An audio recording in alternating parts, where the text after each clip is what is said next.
नमस्कार साथियों।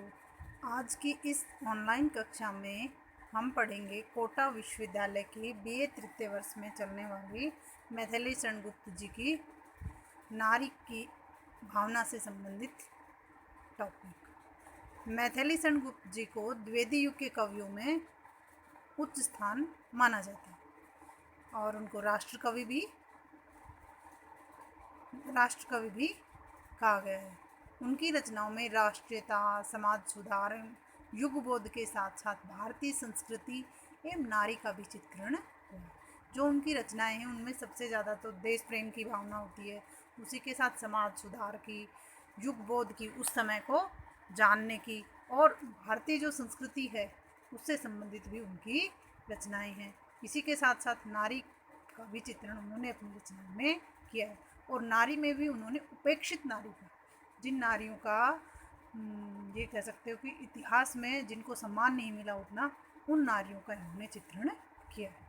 गुप्त जी ने अपने महाकाव्य साकेत में विरहिणी उर्मिला और ममतामयी माँ कैकेयी तथा यशोधरा खंडकाओं में यशोधरा तथा विष्णुप्रिया में चैतन्य महाप्रभु की पत्नी विष्णुप्रिया का चित्रण अद्भुत ढंग से किया है। इन्होंने नारी संबंधी विचारों को व्यक्त करते हुए कहते हैं कि गुप्त जी के नारी के संपूर्ण जीवन को जिन दो पंक्तियों में बांटा है, या इस तरह से भी कह सकते हैं कि गुप्त जी के नारी भावना का जो मेन चित्रण है वो इन दो पंक्तियों से ही हम समझ सकते हैं। गुप्त जी नारी के संबंध में कहते हैं कि अबला जीवन हाय तुम्हारी यही कहानी, आंचल में है दूध और आँखों में पानी। इन दो लाइनों के जरिए ही उन्होंने नारी के संपूर्ण जीवन का चित्रण कर दिया है। अबला जीवन, अबला या स्त्री को कहा है कि अबला जीवन हाय तुम्हारी यही कहानी, हे स्त्री तुम्हारे जीवन की यही कहानी है। क्या कहानी है? आंचल में है दूध। आंचल में दूध से अर्थ है अपने निज जनों के लिए प्रेम एवं आँखों में पानी, और उनके लिए अगर अब उनके प्रियजनों को, निज जनों को अगर दुख होता है तो उनकी आँखों में आंसू भर आते हैं। गुप्त जी के नारी के इस अक्षमता पर दुख प्रकट करते हैं, साथ ही वे नारी को पुरुष से श्रेष्ठ भी मानते हैं। वे उसे पुरुष से अत्यधिक सहनशील मानते हैं। वे नारी को श्रेष्ठ मानते हुए कहते हैं कि एक नहीं दो दो मात्राएं, एक नहीं दो दो मात्राएं नर से भारी नारी। कि नर में तो एक एक मात्राएं हैं और नारी में नर से दो दो मात्राएं ज़्यादा है। इस तरह से वो पुरुष से ज़्यादा श्रेष्ठ। गुप्त जी नारी पर लगाए गए बंधनों का विरोध करते हैं। वो कहते हैं कि जिस तरह से पुरुष स्वतंत्र रहते हैं उस तरह से महिलाएं भी या नारी भी स्वतंत्र होनी चाहिए। और हमारी भारतीय संस्कृति में तो जब से पैदा होती है तब से और जब तक मर जाती है तब तक भी वो स्वतंत्र नहीं होती है। आज ज़रूर है ये कि आज के युग में उनको स्वतंत्रता ज़रूर फिर भी मिलने लगी है। नहीं तो पहले के समय में तो ये था कि बचपन में वो अपने पिता के संरक्षण में होती थी, फिर थोड़ी बड़ी होने पर अपने भाई के संरक्षण में, फिर और बड़ी होने पर पति के संरक्षण में, और वृद्धावस्था में वो अपने पुत्र के संरक्षण में अपना जीवन समर्पित कर देती थी। गुप्त जी की नारी पर लगाए गए बंधनों का, गुप्त जी नारी पर लगाए गए बंधनों का क्या करते हैं? विरोध। और गुप्त जी के अत्याचार, शोषण का शिकार नारी की स्थिति अत्यंत दयनीय है। पुरुष उस पर विश्वास नहीं करता। ये विडंबना ही है कि पुरुष के तो दोष क्षम्य हैं, परंतु नारी का एक दोष भी क्षम्य नहीं होता है और वह अत्याचार व शोषण का शिकार होती है। अधिकारों के दुरुपयोग, कौन कहाँ अधिकारी, कुछ भी स्वत्व नहीं रखती क्या, अर्धांगिनी तुम्हारी। इसमें नारी पर विश्वास नहीं करने वाले पुरुष भी तो नारी की कोख से ही पैदा होता है, और जन्मदात्री होकर भी उसे अपशब्द कहना, अत्याचार करना, क्रूरता दिखाना क्या उचित है? गुप्त जी कहते हैं कि उपजा किंतु अविश्वासी नर, हाय तुझी से नारी, जाया होकर जननी भी है तू ही पाप पिटारी। कि इस बात का दुख है कि जो पुरुष तुम पर विश्वास नहीं करता है वो भी तुमसे ही पैदा हुआ है और तुमसे ही जन्म लेकर और तुम पर ही अत्याचार करता है। गुप्त जी ने नारी के विविध रूपों का भी चित्रण किया है कि नारी बेटी से बहू, माँ, गृहिणी, प्रिया, कहीं पति वियोग को सहन करने वाली तो कहीं पति की मृत्यु पर विधवा, कहीं वीरांगना के रूप में है, कहीं नारी समाज सेविका के रूप में समाज की सेवा कर रही है। इस तरह से उन्होंने नारी के अनेक रूपों का चित्रण किया है। साकेत में उर्मिला अपने पति लक्ष्मण के मार्ग में बाधा नहीं बनती, वह अपने प्रिय पति को वन जाने देती है। गुप्तकृत यशोधरा में भी नायिका को अपने प्रिय से यही शिकायत होती है कि वे मुझे बताकर नहीं गई, यदि वे मुझे बताकर जाते तो मुझे आत्मसंतोष होता। अपनी व्यथा को इस प्रकार से यशोधरा कहती है। यशोधरा को इस बात का दुख नहीं है कि महावीर जी उनको छोड़कर चले गए, भगवान बुद्ध उनको छोड़कर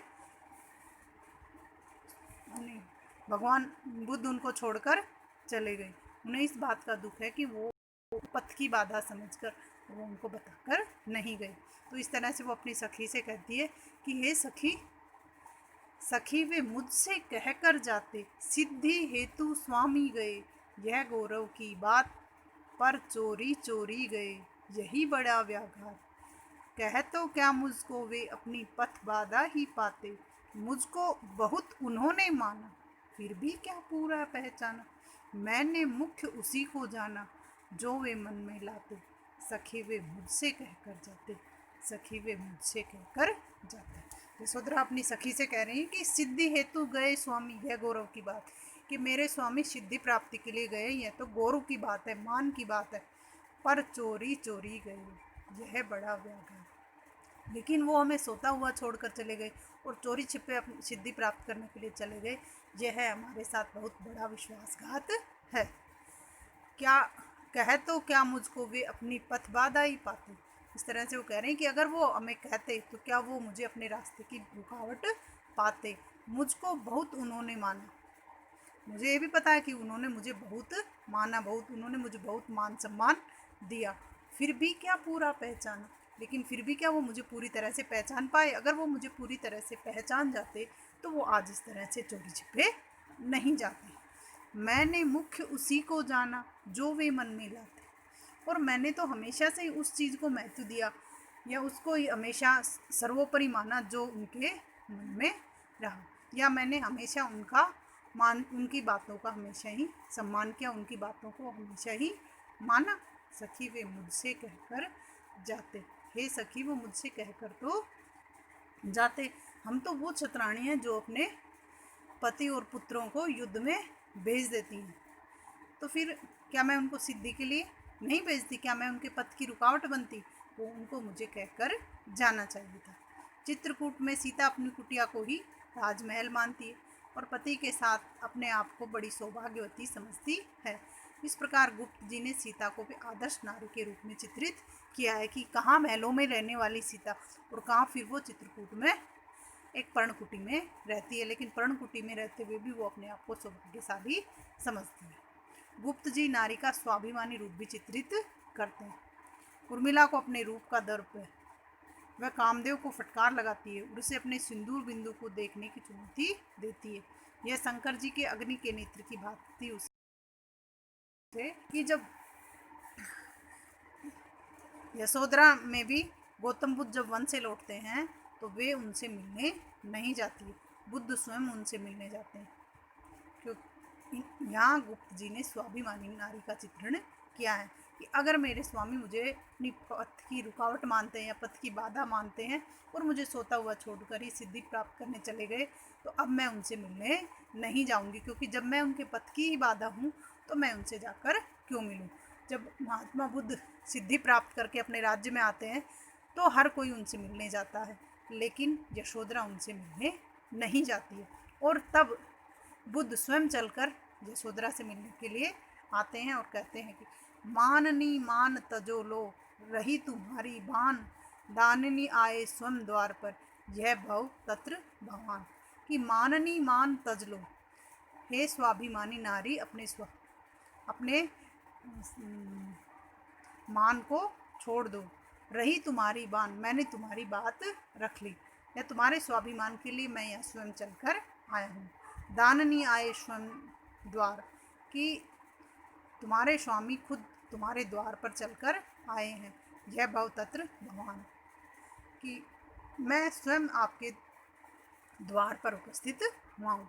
गुप्त जी ने नारी को गौरवपूर्ण स्थान दिया। उन्होंने अपने काव्य में उसके गौरवपूर्ण रूपों को उकेरा। गुप्त जी की नारी भावना उदात्त भाव की है, श्रेष्ठ भाव की है। वे नारी को आदर्श रूप में स्थापित करते। गुप्त जी के जो नारी भावना का चित्रण है वो बहुत ही श्रेष्ठ है। आज की वीडियो में इतना ही, कल कुछ अलग पढ़ेंगे।